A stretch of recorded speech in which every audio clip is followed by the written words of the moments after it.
মৃত্যু এমন একটা বিষয় যে প্রত্যেক প্রাণী যে মৃত্যুর স্বাদ আস্বাদন করতে হবে, এই কথাটিকে আল্লাহ তাআলা কোরআনে কারিমে 3 জায়গায় পৃথক করে আলাদা আলাদা করে বিভিন্ন অ্যাঙ্গেল থেকে আলোকপাত করেছেন। তন্মধ্যে থেকে একটি জায়গা হলো সূরা আলে ইমরানের 185 নম্বর আয়াত। এই আয়াতে আল্লাহ রাব্বুল আলামিন বলেছেন, কুল্লু নাফসিন যায়িকাতুল মাউত, সকল প্রাণীকে মৃত্যুর স্বাদ নিতে হবে। এটিকে ডিনাই করার কোনো স্কোপ নাই, সুযোগ নাই। প্রত্যেক প্রাণীকেই মৃত্যুবরণ করতে হবে। যদি এখানেই শেষ হয়ে যেত তাহলে ব্যাপারটা খুব বড়সড় কিছু হতো না। আল্লাহ তাআলার অনেক সৃষ্টি আছে, একটা গাছেরও প্রাণ আছে, একটা সময় প্রাণ শেষ হয়, শুকিয়ে যায়, কাষ্ঠ হয়ে যায়। তো আমরাও এক সময় মরে শেষ হয়ে যেতাম। ব্যাপারটি যদি এটুকু হতো তাহলে আর খুব বেশি এটা নিয়ে টেনশন করার বিষয় ছিল না। কিন্তু আল্লাহ রাব্বুল আলামিন এটা মাত্র ভূমিকা পেরেছেন। এরপরে মূল কথা বলতে গিয়ে ইরশাদ করেছেন যে ওয়া ইন্নামা তুওয়াফাউনা উজুরাকুম ইয়াওমাল কিয়ামা। আসল ইস্যু হলো মৃত্যুবরণ করতে হবে, এটা বড় বিষয় না। বড় বিষয় হলো যে এরপর তোমাদেরকে কিয়ামত দিবসে আল্লাহ তাআলা তোমাদের জীবনের ছোট বড় প্রতিটি বিষয় সম্পর্কে পুঙ্খানুপুঙ্খ হিসেব করে তার পুরস্কার কিংবা তিরস্কার, শাস্তি কিংবা আল্লাহর পক্ষ থেকে উপঢৌকন, উপহার, বিনিময় আল্লাহ তাআলা তোমাদেরকে সেদিন বুঝিয়ে দিবেন। ফামান যুহযিহা আনিন নারি ওয়া উদখিলাল জান্নাতা ফাকাদ ফাজ। সেদিন যে ব্যক্তি আল্লাহর পক্ষ থেকে তার জীবনের আমলনামা অ্যানালাইসিস করার পর, মূল্যায়ন করার পর এই ঘোষণা পাবে যে তাকে জাহান্নাম থেকে মুক্ত ঘোষণা দেওয়া হয়ে গেছে এবং তাকে জান্নাতি এই ঘোষণা দেওয়া হয়ে গেছে, এই কথা যেই ব্যক্তি শুনতে পাবে এবং এই নিউজটা যে পাবে, এই বার্তাটা যে পাবে, ফাকাদ ফাজ। এই হলো পৃথিবীতে একমাত্র ব্যক্তি যে বলতে পারে আমি সফল হয়ে গেছি। এই সফলতার পর আর কোনো ব্যর্থতা কখনো তাকে স্পর্শ করতে পারে না। পৃথিবীর সকল সফলতার পর আবার কোনো ব্যর্থতা তাকে স্পর্শ করতে পারে। এই আতঙ্ক, এই চিন্তা, এই টেনশন আমাদের মধ্যে কাজ করে। একজন মানুষ যত সফলই হন নিজের জায়গায়, তার সেক্টরে, আপন আলোয়, আপন জগতে, একটা পর্যায়ে তার সফলতাটা থেমে যেতে পারে, যে কোনো মুহূর্তে ব্যর্থতায় পর্যবসিত হয়ে যেতে পারে। এই রিস্ক পৃথিবীর সকল মানুষের সকল স্তরে থাকে। শুধুমাত্র এই ঘোষণা যেদিন মানুষ পাবে কিয়ামতের ময়দানে, যে তোমাকে জাহান্নাম থেকে মুক্ত ঘোষণা করা হলো এবং জান্নাতে যাওয়ার আহ্বান করা হলো, নির্দেশ দেওয়া হলো, এরপর থেকে আর ব্যর্থতা বা ভয় বা শঙ্কা বলতে কোনো কিছু আর থাকবে না। আল্লাহ রাব্বুল আলামিন এই পৃথিবীতে যত কিছু সৃষ্টি করেছেন আমরা সবাই জানি, এই বিষয়ে কোনো শিক্ষিত অশিক্ষিত কোনো মানুষই দ্বিমত করেন না। সেটি হলো এই পৃথিবীর সকল উপভোগের বিষয়গুলো, প্রথমত এগুলোতে প্রাপ্তির কোনো নিশ্চয়তা থাকে না। আমরা যে স্ট্রাগল করি, চেষ্টা করি কোনো একটি জায়গা যাওয়ার, সেটি পাবো যে কোনো গ্যারান্টি থাকে না, এক। দ্বিতীয়ত হলো যদি আমরা সেটা পেয়েও যাই, অধরা জিনিসটা যদি আমরা ধরে ফেলতেও পারি, আমাদের তৃপ্তির স্থায়িত্ব থাকে না। অর্থাৎ প্রাপ্তি নিশ্চয়তা নেই আর তৃপ্তির স্থায়িত্ব নেই। আর জান্নাতের বিষয়ে আল্লাহ তাআলা বলেছেন যে সেখানে প্রাপ্তির নিশ্চয়তাও আছে আর তৃপ্তির স্থায়িত্ব আছে। এই জায়গা থেকে একজন মানুষ মৃত্যু পরবর্তী জীবন নিয়ে ভাববেন, চিন্তা করবেন। একজন ঈমানদার সেই জায়গা থেকে মৃত্যু পরবর্তী জীবনে তার আমলনামা যখন দেয়া হবে, সেটি কি ডান হাতে পাবেন, সেটি কি বাম হাতে পাবেন, সেটি কি গুড নিউজ হবে, সেটি কি তার জন্য ব্যাড নিউজ হবে, সেটি তার সফলতার পথ দেখাবে নাকি তাকে ব্যর্থ বলে প্রমাণ করবে, এই ভাবনা একজন ঈমানদারের চিন্তায় সবসময় থাকবে।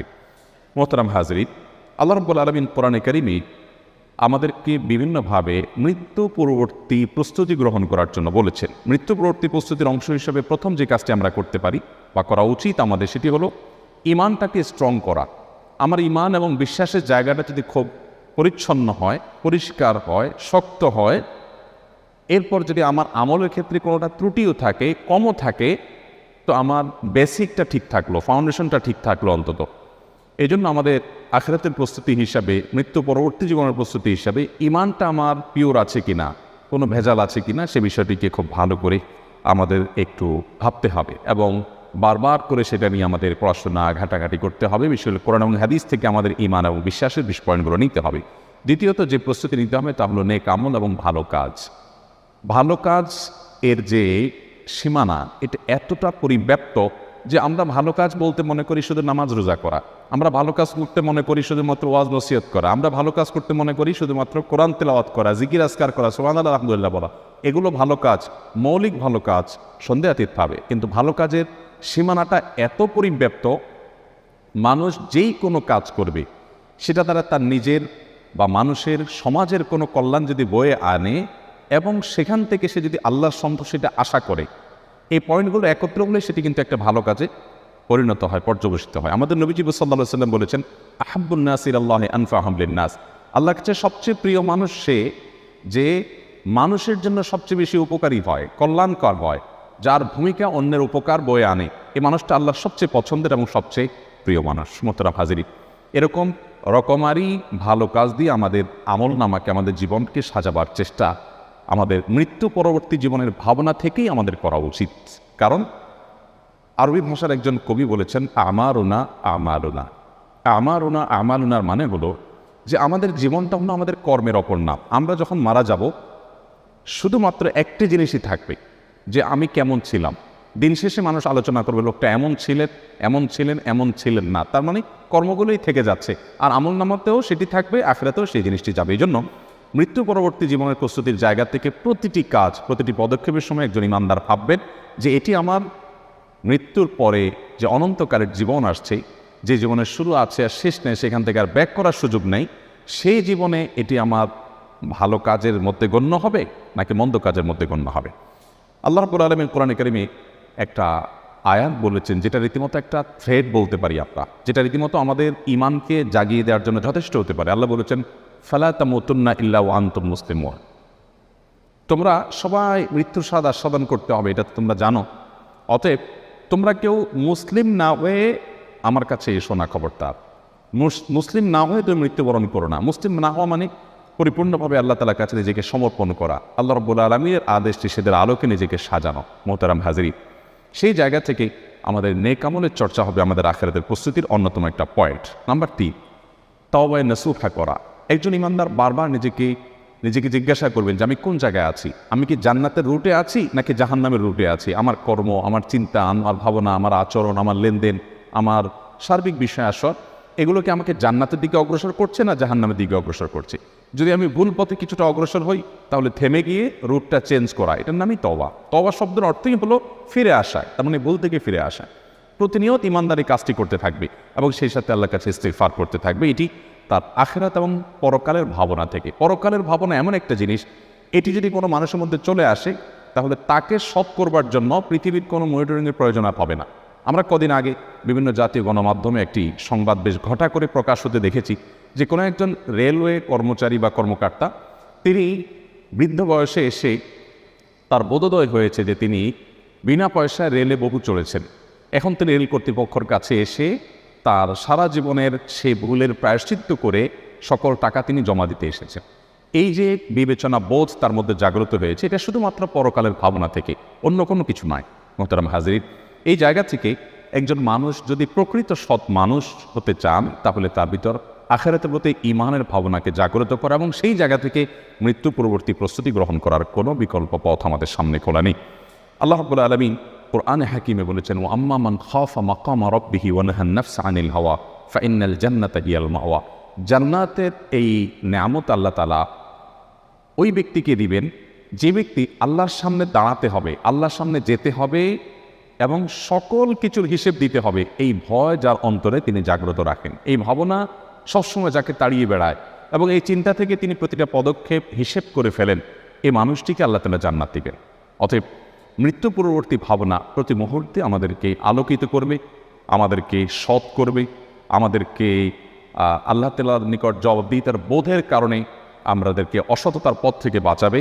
অতএব সেই জায়গা থেকে মৃত্যু পূর্ববর্তী প্রস্তুতি হিসাবে প্রতিনিয়ত তওবা করতে থাকতে হবে। তওবা এমন একটা আমল যে তওবার মাধ্যমে পূর্বের সমস্ত গুনাহ আল্লাহ তাআলা মাফ করেন, সকল পাপ, সকল অপরাধ আল্লাহ তাআলা ক্ষমা করে দেন, বান্দা যদি সত্যি তার ভুলটা বুঝতে পারেন।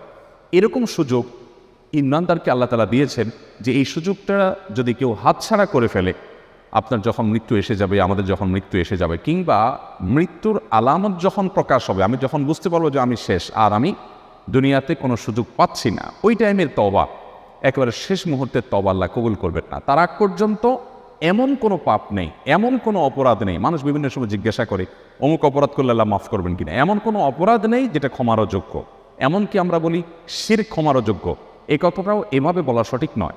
শিরকও ক্ষমারও যোগ্য নয়, শিরকও ক্ষমার যোগ্য অপরাধ যদি আমি জীবদ্দশায় সেই জায়গা থেকে সরে আসি, আমি আমার কৃতকর্মের জন্য আল্লাহর কাছে অনুতপ্ত হই, মাপ চাই, লজ্জিত হই, নিজেকে চেঞ্জ করি, পরিবর্তন করি, নতুন জীবন গড়বার চেষ্টা আমি শুরু করে দেই, তাহলে আল্লাহ তাআলা পূর্বের শিরকের অপরাধও মাফ করে দিবেন।